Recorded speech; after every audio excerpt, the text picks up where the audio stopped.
മക്കളെ നമസ്കാരം. +1 ഫിസിക്സിലെ മോഡൽ ചോദ്യോത്തരങ്ങൾ പരിശോധിക്കുന്ന ക്ലാസ്സിലേക്ക് ഏവർക്കും സ്വാഗതം. കഴിഞ്ഞ ക്ലാസ്സിൽ 4 മാർക്കിന്റെ 3 ചോദ്യോത്തരങ്ങൾ പൂർണ്ണമായി കണ്ടു കഴിഞ്ഞു. നാലാമത്തേതിന്റെ പകുതി ഭാഗം, അതായത് 2 മാർക്കിലുള്ള ചോദ്യവും അതിന്റെ ഉത്തരവും പരിശോധിച്ചു. ഇന്ന് അതിന്റെ ബാക്കി കാണാം. മറ്റ് 3 ചോദ്യങ്ങളും കൂടി പരിശോധിക്കാം. മൊത്തം 4 മാർക്കിന്റെ 7 ചോദ്യോത്തരങ്ങളാണ് ഫോക്കസ് ഏരിയ ടോപ്പിക്കിൽ നിന്നും ഈ മോഡൽ ക്വസ്റ്റ്യൻ പേപ്പറിൽ നമ്മൾ ഡിസ്കസ് ചെയ്യുന്നത്. എല്ലാവർക്കും ക്ലാസ്സിലേക്ക് സ്വാഗതം. Show that the potential energy of a body is completely converted into kinetic energy during free fall. ഇതിന്റെ ഉത്തരം കഴിഞ്ഞ ക്ലാസ്സിൽ കണ്ടു കഴിഞ്ഞതാണ്. അടുത്ത ഭാഗത്തിലേക്ക് കടക്കുന്നു. State and prove work energy theorem for a constant force. Work energy theorem constant ഫോഴ്സിനും വേരിയബിൾ ഫോഴ്സിനും നമുക്ക് പ്രൂവ് ചെയ്യാൻ സാധിക്കും. കോൺസ്റ്റന്റ് ഫോഴ്സിനുള്ള വർക്ക് എനർജി തിയറത്തിന്റെ സ്റ്റേറ്റ്മെന്റ് പ്രൂഫുമാണ് ചോദിച്ചിരിക്കുന്നത്. സ്റ്റേറ്റ്മെന്റ് ആദ്യം എഴുതണം. Work energy theorem states that the work done by the net force acting on a body is equal to the change in kinetic energy of the body. m mass ഉള്ള ഒരു വസ്തുവില് act ചെയ്യുന്ന work done എന്ന് പറയുന്നത് അതിന്റെ kinetic എനർജിയിൽ മാറ്റം ഉണ്ടാക്കാൻ വേണ്ടിയിട്ടായിരിക്കും പ്രയോജനപ്പെടുത്തുക എന്നാണ് work energy theorem four A constant force പറയുന്നത്. നമുക്കതിന്റെ പ്രൂഫ് പരിശോധിക്കാം. എഫ് ആണ് m മാസ് ഉള്ള വസ്തുവിൽ അനുഭവപ്പെടുന്ന കോൺസ്റ്റന്റ് ഫോഴ്സ് എന്ന് വിചാരിക്കുക. ഫോഴ്സ് അപ്ലൈ ചെയ്യുമ്പോൾ അതില് ആക്സിലറേഷൻ ഉണ്ടാവും. അതായത് വസ്തുവിന്റെ സ്റ്റേറ്റിന് വ്യത്യാസം വരും. വസ്തു മൂവ് ചെയ്യും. റെസ്റ്റിലിരിക്കുന്ന ഒരു ബോഡിയാണെന്ന് വിചാരിക്കുക. അല്ലെങ്കിൽ ആ വസ്തുവിന്റെ ഇനിഷ്യൽ വെലോസിറ്റി u ആണെന്ന് വിചാരിക്കുക. ഫൈനൽ വെലോസിറ്റി ഫോഴ്സ് അപ്ലൈ ചെയ്തതിന് ശേഷം ആക്സിലറേഷൻ പ്രൊഡ്യൂസ് ചെയ്തതിന് ശേഷം v ആയിട്ട് മാറി എന്ന് വിചാരിക്കുക. അങ്ങനെയാണെങ്കിൽ നമുക്ക് v² - u² = 2as എന്നുള്ള ഇക്വേഷൻ പ്രയോജനപ്പെടുത്താൻ സാധിക്കും. അതായത് വെലോസിറ്റി ഡിസ്പ്ലേസ്മെന്റ് റിലേഷൻഷിപ്പ് ആണ് v² - u² = 2as എന്നുള്ളത്. Kinematic equations for uniformly accelerated motion എന്നുള്ളതിൽ v² - u² = 2as വളരെ ഇമ്പോർട്ടന്റ് ആയിട്ടുള്ള ഒന്നാണ്. അതിന്റെ പ്രൂഫ് 30 മാർക്കിന്റെ 6 പാഠങ്ങൾ എന്നുള്ള വീഡിയോ ക്ലാസ്സിൽ വർക്ക്ഔട്ട് ചെയ്തിട്ടുണ്ട്. പഠിക്കണം, ഇമ്പോർട്ടന്റ് ആണ്. നമ്മളിവിടെ v² - u² = 2as എന്ന ഇക്വേഷൻ പരിഗണിച്ചു. ആ ഇക്വേഷനെ ½ m കൊണ്ട് മൾട്ടിപ്ലൈ ചെയ്യാം. ½ m എന്ന് മൾട്ടിപ്ലൈ ചെയ്യുമ്പോൾ കിട്ടുക ½ m v² - ½ m u² = RHSല് ½ m × 2as = MAS എന്നാണ്. RHS നോക്കിക്കോളൂ. MASല് what is MA? MA = force. Product of mass into acceleration is equal to force. Acceleration produce ചെയ്യുന്നത് എന്താണോ അതിനെയാണ് ഫോഴ്സ് എന്ന് പറയുക. ന്യൂട്ടന്റെ 2ാം ചലന നിയമപ്രകാരം. That is F = ma/Newton's second law of motion. നമുക്ക് എഴുതാൻ പറ്റും ½ m v² - ½ m u² = ma ക്ക് പകരം F ഫോഴ്സ് എന്ന് കൊടുക്കുക. ഡിസ്പ്ലേസ്മെന്റ് S ഉണ്ടായി. ഫോഴ്സ് ഇൻടു ഡിസ്പ്ലേസ്മെന്റ് എന്ന് പറഞ്ഞു കഴിഞ്ഞാൽ വർക്ക് ഡൺ ആണ്. ഒരു കോൺസ്റ്റന്റ് ഫോഴ്സ് ചെയ്യുന്ന വർക്ക് ഡൺ മെഷർ ചെയ്തെടുക്കുന്നതാണ് ഫോഴ്സ് ഇൻടു ഡിസ്പ്ലേസ്മെന്റ് എന്ന പ്രോഡക്റ്റ് കൊണ്ട്. സോ നമുക്ക് എഴുതാൻ പറ്റും ½ m v² - ½ m u² = work done. What is ½ m v²? half mv square equal to final kinetic energy of the body. What is half mu square? That is initial kinetic energy of the body. അപ്പോൾ force apply ചെയ്ത്, അതായത് വസ്തുവിന് acceleration ഉണ്ടായി, M mass ഉള്ളൊരു body ആദ്യത്തെ പൊസിഷനിൽ നിന്നും മറ്റൊരു പൊസിഷനിലേക്ക് എസ് ഡിസ്പ്ലേസ് ചെയ്യുന്നതായിട്ടാണ് ഇവിടെ പറഞ്ഞിരിക്കുന്നത്. നമ്മുടെ ഇക്വേഷൻ പ്രകാരം final kinetic energy minus initial kinetic energy equal to work done W. Okay? What is final kinetic energy minus initial kinetic energy? It is the magnitude of the change in kinetic energy of the body. Therefore, we can say that change in kinetic energy of the body equal to work done on the body by the net force.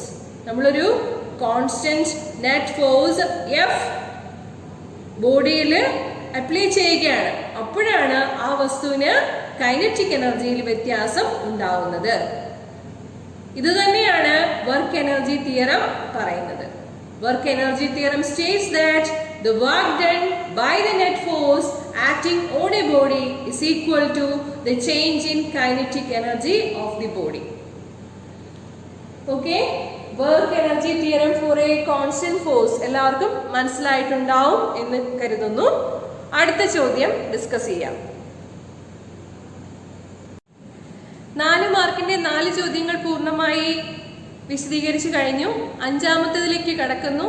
ഇത് second chapter ആയ units and മെഷർമെന്റ്സിലെ dimensional analysis എന്ന ഭാഗത്തു നിന്നുള്ളതാണ്. വളരെ important ആണ്. Applications of dimensional അനാലിസിസും വളരെ important ആണ്. എല്ലാ ഡയമെൻഷണൽ അനാലിസിസ് ആപ്ലിക്കേഷൻസും വരത്തക്ക രീതിയിൽ ഒരു വീഡിയോ ക്ലാസ് ഞാൻ വർക്കൗട്ട് ചെയ്തിട്ടുണ്ട്. ലിങ്ക് ഡിസ്ക്രിപ്ഷൻ ബോക്സിൽ കൊടുത്തിരിക്കാം. ഒന്ന് കാണണം, തീർച്ചയായിട്ടും പഠിക്കണം. ഈ ചോദ്യത്തിന് 2 പാർട്ടാണുള്ളത്.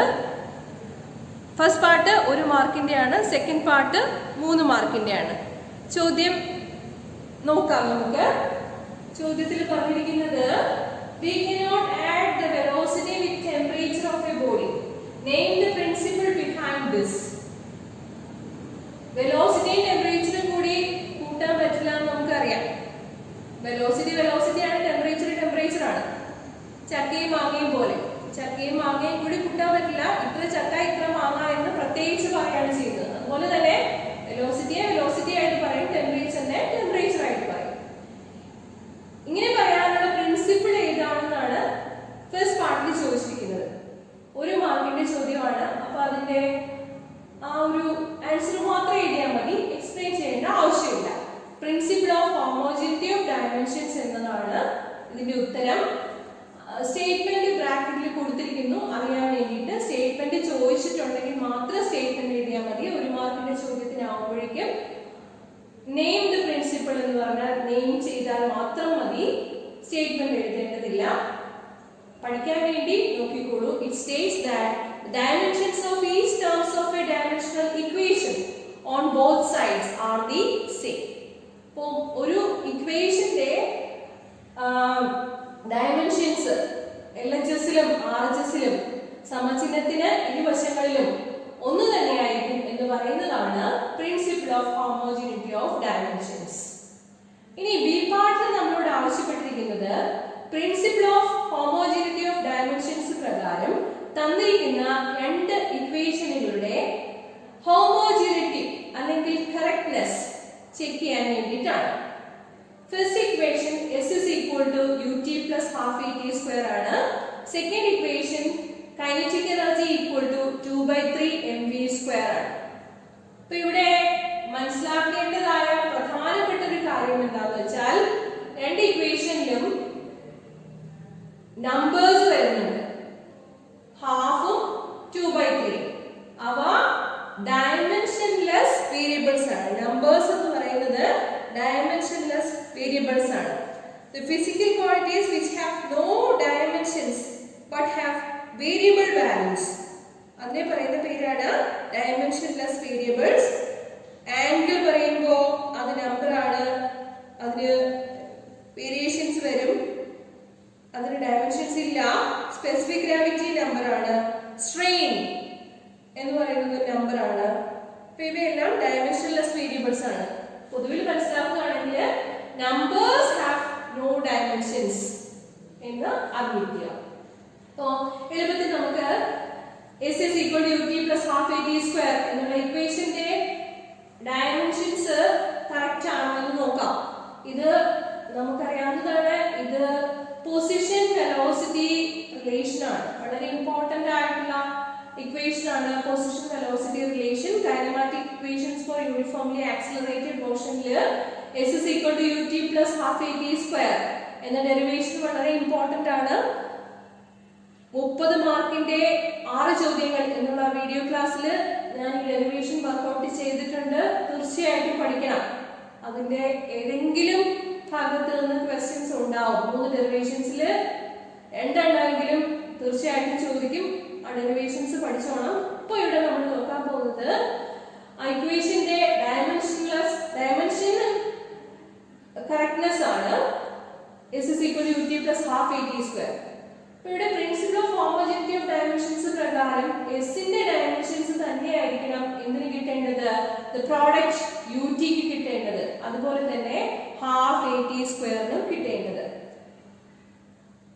നേരത്തെ സൂചിപ്പിച്ചു ഹാഫ് എന്നുള്ളത് ഡയമെൻഷൻലെസ് വേരിയബിൾ ആണ്, നമ്പർ ആണ്. അതിന് ഡയമെൻഷൻസ് ഇല്ല.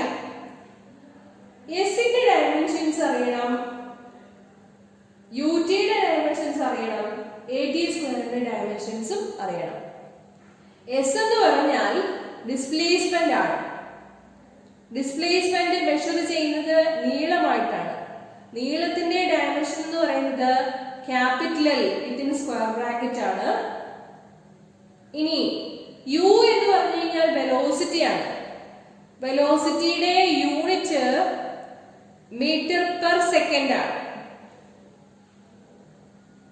റേറ്റ് ഓഫ് ചേഞ്ച് ഓഫ് ഡിസ്പ്ലേസ്മെന്റിനെയാണ് എന്ത് പറയുക, വെലോസിറ്റി എന്ന് പറയുക. എളുപ്പത്തിൽ നമുക്ക് ഡയമെൻഷൻസ് അറിയാൻ വേണ്ടിയിട്ട് യൂണിറ്റ് പരിഗണിക്കുന്നതായിരിക്കും എളുപ്പം. മീറ്റർ പെർ സെക്കൻഡ് എന്ന് പറയുമ്പോൾ മീറ്റർ നീളമാണ്, അതിന്റെ ഡയമെൻഷൻ ക്യാപിറ്റൽ L ആയിരിക്കും. ടൈം സെക്കൻഡ്, അതിന്റെ ഡയമെൻഷൻ എന്ന് പറയുന്നത് ക്യാപിറ്റൽ T ആയിരിക്കും. ടൈമിന്റെ ഏത് വാല്യൂ എടുത്തു കഴിഞ്ഞാലും അതിന്റെ എല്ലാം ഡയമെൻഷൻ ക്യാപിറ്റൽ T ആയിരിക്കും. അപ്പൊ നമുക്ക് വെലോസിറ്റി യുവിന്റെ ഡയമെൻഷൻസ് എന്ന് പറയുന്നത് L(t⁻⁻1) എന്ന് എഴുതാം. ഇനി T ഈക്വൽ ടു ടൈം നേരത്തെ സൂചിപ്പിച്ചു കഴിഞ്ഞു, ക്യാപിറ്റൽ T ആണ്. ആക്സിലറേഷൻ എന്ന് പറഞ്ഞാല് യൂണിറ്റ് വരുന്നത് മീറ്റർ പെർ സെക്കൻഡ് സ്ക്വയർ ആണ്. മീറ്ററിന്റെ ഡയമെൻഷൻ ക്യാപിറ്റൽ L ആണ്. പെർ സെക്കൻഡ് സ്ക്വയർ എന്ന് പറയുമ്പോൾ ക്യാപിറ്റൽ T⁻⁻2 ആണ് ഡയമെൻഷൻസ് വരിക. അത് പ്രകാരം dimensional formula four acceleration is A within square bracket equal to L(t⁻⁻2) within square bracket. Dimensions എപ്പോഴും സ്ക്വയർ ബ്രാക്കറ്റിനുള്ളിലാണ് റെപ്രസെന്റ് ചെയ്യുക. ഡയമെൻഷണൽ ഇക്വേഷൻസും അതുപോലെ ഡയമെൻഷണൽ ഫോർമുലയും തമ്മിലുള്ള വ്യത്യാസം ഒന്ന് അറിഞ്ഞിരിക്കണം. ഡയമെൻഷണൽ ഫോർമുല എന്ന് പറഞ്ഞാല് എന്താ, ഇപ്പോ A ഈക്വൽ ടു L(t⁻⁻2) എന്ന് പറയില്ലേ, അതൊരു ഡയമെൻഷണൽ ഫോർമുല ആണ്. ഒരു ഇക്വേഷൻ തന്നിട്ട് അതിന്റെ ഇരുവശങ്ങളിലും ഫിസിക്കൽ ക്വാണ്ടിറ്റിയും അതുപോലെ അതിന്റെ ഡയമെൻഷനും എഴുതുന്നതാണ് ഡയമെൻഷണൽ ഫോർമുല എന്ന് പറഞ്ഞാൽ. പിന്നെ ഡയമെൻഷണൽ ഇക്വേഷൻ എന്ന് പറഞ്ഞു കഴിഞ്ഞാൽ ജസ്റ്റ് വെലോസിറ്റിയുടെ ഡയമെൻഷണൽ ഇക്വേഷൻ L(t⁻⁻1) ആണെന്ന് പറയുന്നതാണ് dimensional equation. Okay, the equation obtained by equating a physical quantity with its dimensional formula is called the dimensional equation of that physical quantity. അപ്പോൾ ഇവിടെ നമുക്ക് S is equal to ut plus half at square എന്നുള്ള equation correct ആണെന്ന് അറിയാവുന്നതാണ്. ഇനി അതിന്റെ dimensional analysis ആണ് നോക്കാനുള്ളത്.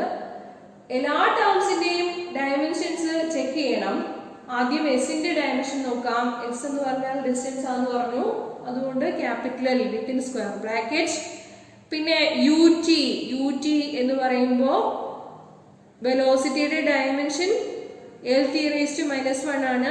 ടൈമിന്റെ ഡയമെൻഷൻ ക്യാപിറ്റൽ T ആണ്. therefore ക്യാപിറ്റൽ L എന്ന് എഴുതാം. അതുപോലെ AT² എന്ന് പറയുമ്പോൾ ആക്സിലറേഷന്റെ ഡയമെൻഷൻ LT⁻².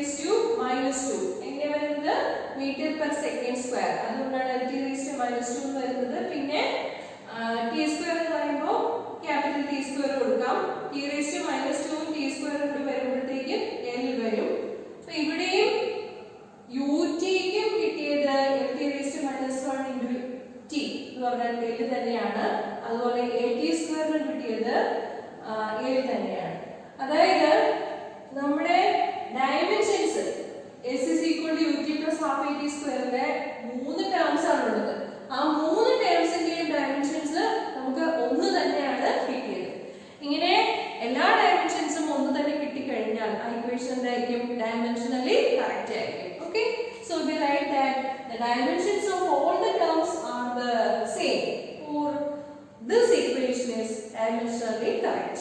Okay, ഇനി അടുത്ത ഇക്വേഷനിലേക്ക് കടക്കുന്നു. അടുത്ത ഇക്വേഷൻ എന്ന് പറയുന്നത് kinetic energy equal to 2/3 mv² എന്നുള്ളതാണ്. അതിലെ നമ്പർ പാർട്ടിന്റെ ഡയമെൻഷൻസ് ചെക്ക് ചെയ്യാൻ പറ്റില്ല എന്ന് പറഞ്ഞു.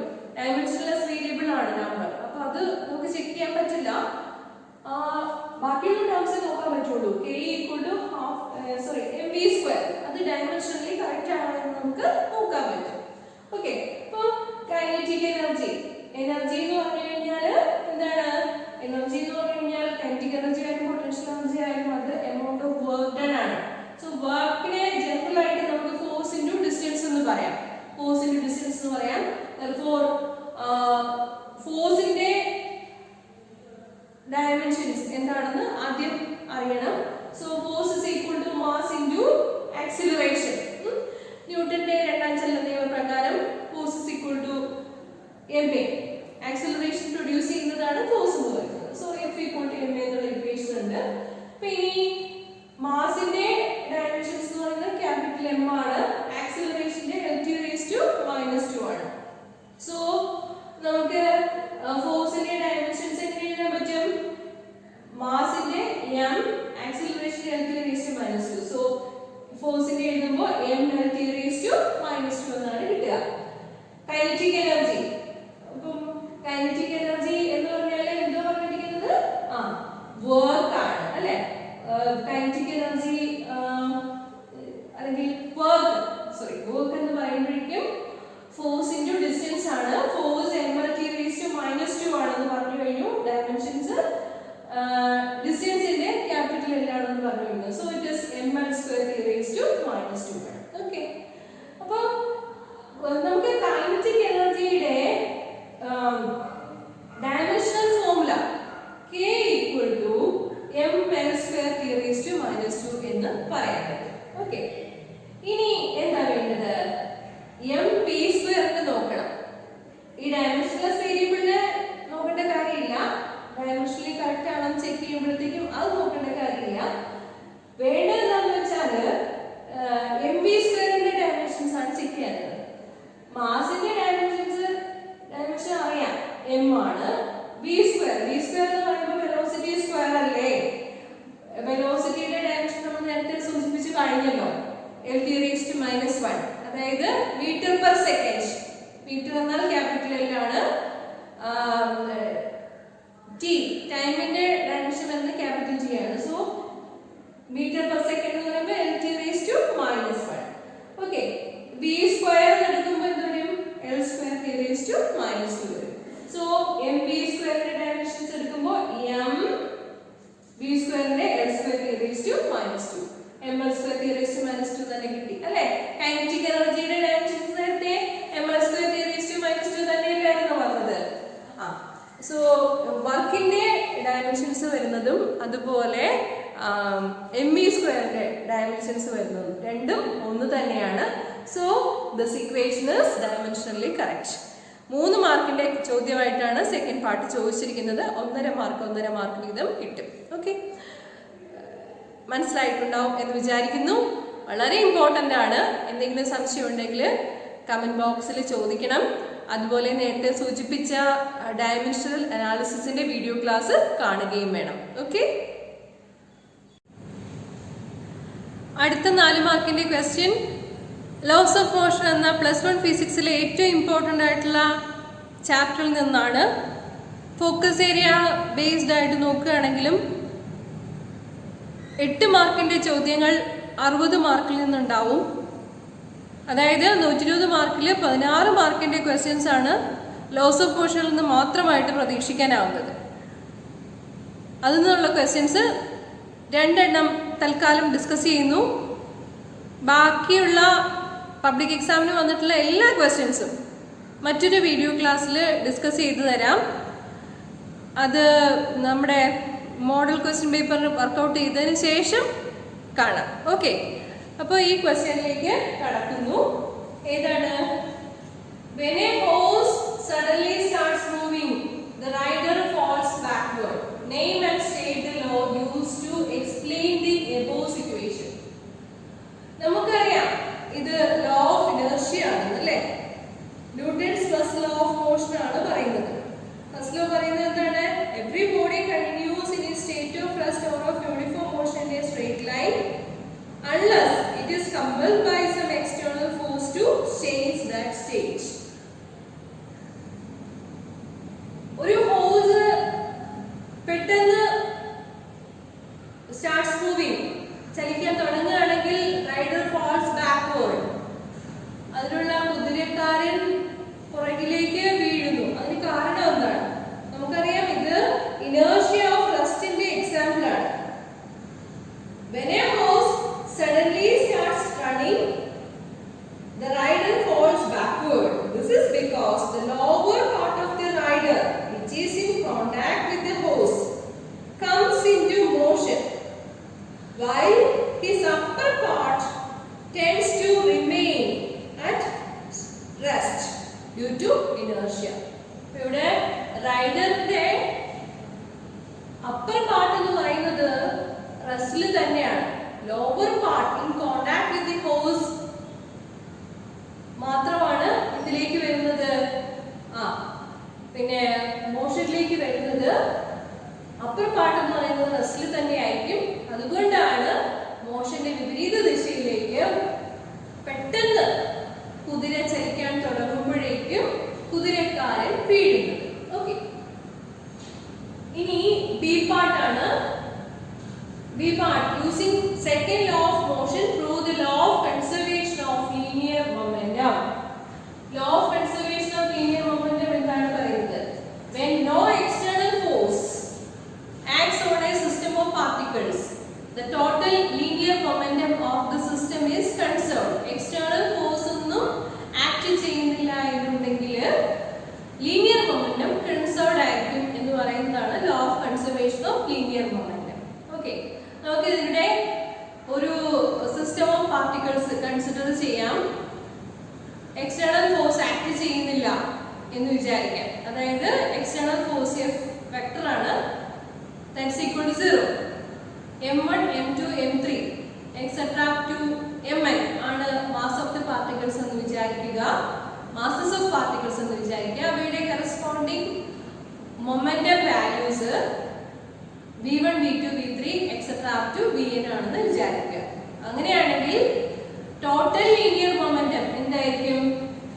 m1 v1 plus m2 v2 plus m3 v3 plus etcetera plus mn vn ആയിരിക്കും.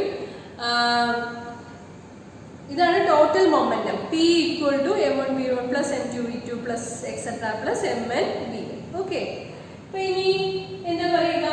if F is the external force acting on a system, അങ്ങനെയാണെങ്കിൽ Newton second law പ്രകാരം rate of change of momentum എന്ന് പറയുന്നത് external ഫോഴ്സിന് ആനുപാതികമായിട്ടായിരിക്കും ഉണ്ടാവുക. F equal to dp/dt. External force equal to rate of change of momentum. Okay, മൊമെന്റത്തിന്റെ rate of ചേഞ്ചിന്റെ magnitude എന്ന് പറയുന്നത് എക്സ്റ്റേണൽ ഫോഴ്സിന് ആനുപാതികമായിട്ടായിരിക്കും. ഓക്കെ, നമുക്കറിയാം ഒരു ഐസൊലേറ്റഡ് സിസ്റ്റം ആണ് കൺസിഡർ ചെയ്യുന്നതെന്നുണ്ടെങ്കിൽ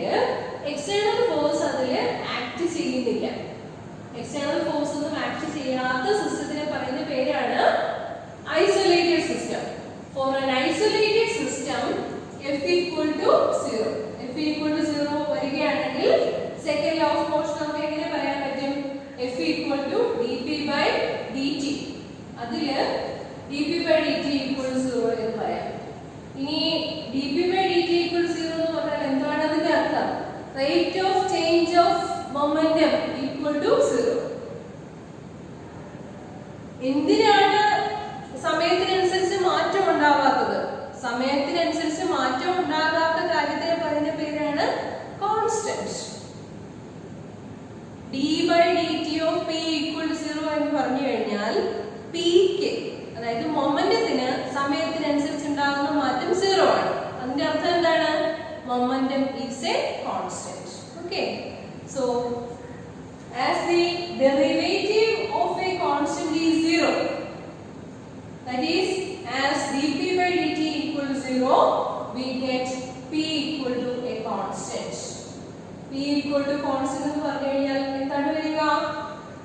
ദാ m1 p1 plus m2 p2 plus m3 p3 etc plus mn pn equal to a constant.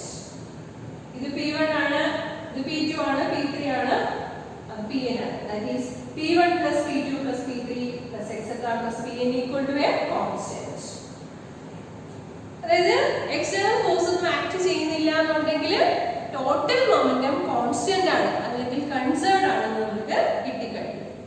That means in the absence of an external force, the linear momentum is a constant.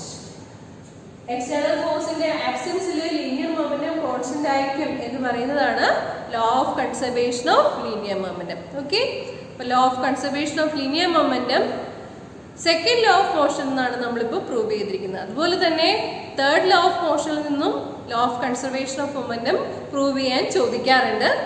അത് loss of മോഷന്റെ മാത്രമായിട്ട് class എടുക്കുമ്പോൾ discuss ചെയ്തു തരാം. Okay,